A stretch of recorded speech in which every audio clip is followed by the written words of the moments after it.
हमारा अगला प्रश्न है, सिद्ध कीजिए कि बहुपद 4x की घात 3 धन 3x की घात 2 धन 2x ऋण 9 को x ऋण 1 से भाग करने पर शेषफल 0 प्राप्त होता है। तो प्रश्नानुसार ये हमारा भाज्य होगा और ये भाजक। तो इसे हम इस प्रकार से लिख सकते हैं, भाज्य 4x की घात 3 धन 3x की घात 2 धन 2x ऋण 9 और भाजक x ऋण 1। अब हम भाग की क्रिया करके देखेंगे कि क्या हमें शेषफल 0 प्राप्त हो रहा है या नहीं। इस हेतु हम दीर्घ विभाजन विधि का उपयोग करेंगे। ये हमारा भाजक है और ये भाज्य है। तो दीर्घ विभाजन विधि के अगले चरण के अनुसार हम भाज्य के प्रथम पद 4x की घात 3 को भाजक के प्रथम पद x से भाग देंगे। यहाँ पर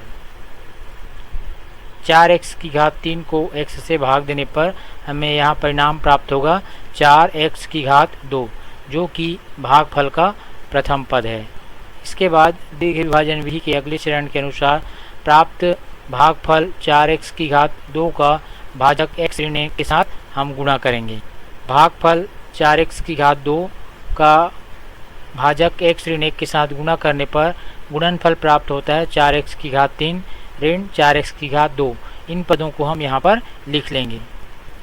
इस प्रकार लिखने के बाद चूँकि हम भाग की क्रिया में घटाते हैं, तो घटाने के पूर्व इन पदों के चिन्ह को हम बदलेंगे। तो यहाँ पर 4x की घात 3 धनात्मक है, तो इसका चिन्ह ऋण में बदल जाएगा, और यहाँ पर 4x की घात 2 का चिन्ह ऋणात्मक है, यह धन में बदल जाएगा। तो हम इसे इस प्रकार से लिख सकते हैं, ये धन चिन्ह ऋण में बदल गया और ये ऋण चिन्ह धन में बदल गया। उसके बाद यहाँ पर आप देख रहे हैं 4x की घात 3 धनात्मक है, कोई चिन्ह नहीं है, मतलब ये धनात्मक है, और 4x की घात 3 यहाँ पर ऋणात्मक है। दोनों के चिन्ह विपरीत हैं, अतः यहाँ पर घटाने की क्रिया होगी और ये दोनों पद जो है कैंसिल हो जाएगा और हमें परिणाम देगा 0।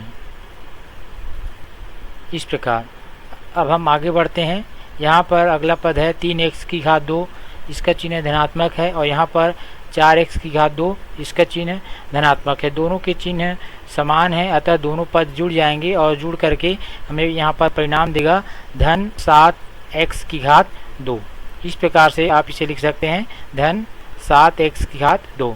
उसके बाद अगला पद देखिए, धन 2x ऋण 9, और यहाँ पर घटाने के लिए और कोई भी पद शेष नहीं है, तो इस पद को हम यहाँ पर लिख देंगे धन 2x ऋण 9। इस प्रकार अब यहाँ पर ध्यान दीजिए, यहाँ पर जो हमें शेष प्राप्त हुआ इसमें चर की अधिकतम घात 2 है, जो कि भाजक के घात से अधिक है, अतः हम यही प्रक्रिया फिर दोहराएंगे। भाज्य के प्रथम पद धन 7x की घात 2 को भाजक के प्रथम पद x से भाग देंगे। यहाँ पर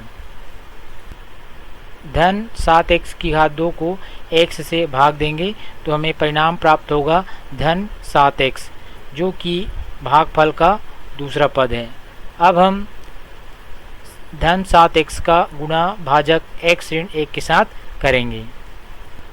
भागफल 7x का गुणा भाजक x ऋण 1 के साथ करने पर हमें गुणनफल प्राप्त होता है 7x की घात 2 ऋण 7x। इन पदों को हम यहाँ पर लिख लेंगे।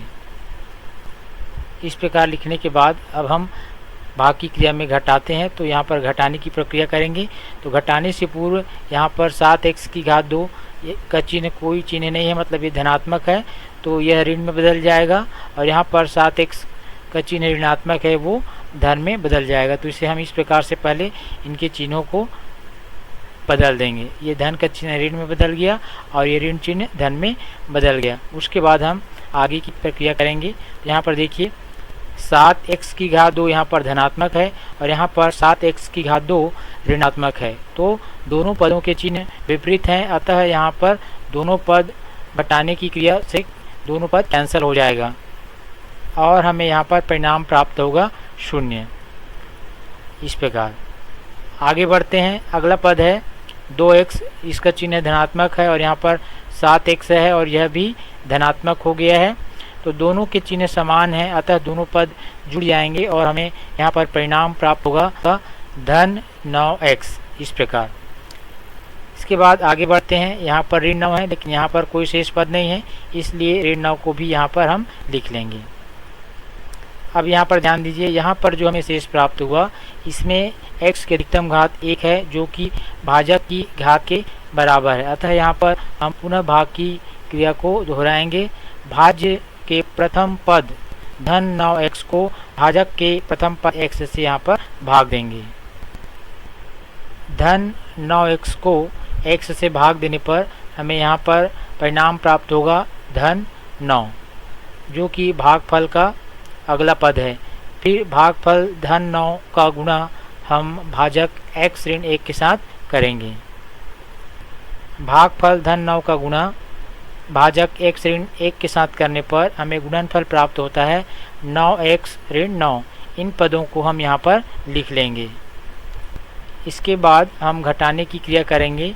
तो घटाने से पूर्व नीचे जो हमने बहुपद लिखा है इनके चिन्हों को बदलना पड़ेगा। तो ये धन चिन्ह ऋण में बदल जाएगा और ये ऋण चिन्ह धन में बदल जाएगा। तो इसे हम इस प्रकार से लिख लेंगे। उसके बाद आगे देखते हैं, यहाँ पर 9x धनात्मक है और यहाँ पर 9x जो है अब ऋणात्मक हो गया है। तो दोनों के चिन्ह विपरीत होने के कारण यहाँ पर घटाने की क्रिया होगी और ये दोनों पद कैंसिल हो जाएंगे। इसी प्रकार यहाँ पर 9 ऋणात्मक है और यहाँ पर 9 धनात्मक है, तो यहाँ पर भी घटाने की क्रिया होगी और यह दोनों पद भी कैंसिल हो जाएंगे। इस प्रकार यहाँ पर हम देख पा रहे हैं दोनों पद घटाने की क्रिया में कैंसिल हो गया है, अर्थात इसका परिणाम हमें 0 प्राप्त हो रहा है। तो इस प्रकार दीर्घ विभाजन विधि की सहायता से हमने भाग की क्रिया करके देखा कि यहाँ पर जो हमें परिणाम प्राप्त हो रहा है शेषफल के रूप में वह 0 है। तो इस प्रकार सिद्ध होता है कि बहुपद 4x की घात 3 धन 3x की घात 2 धन 2x ऋण 9 को x ऋण 1 से अगर हम भाग दें तो हमारा शेषफल 0 होगा।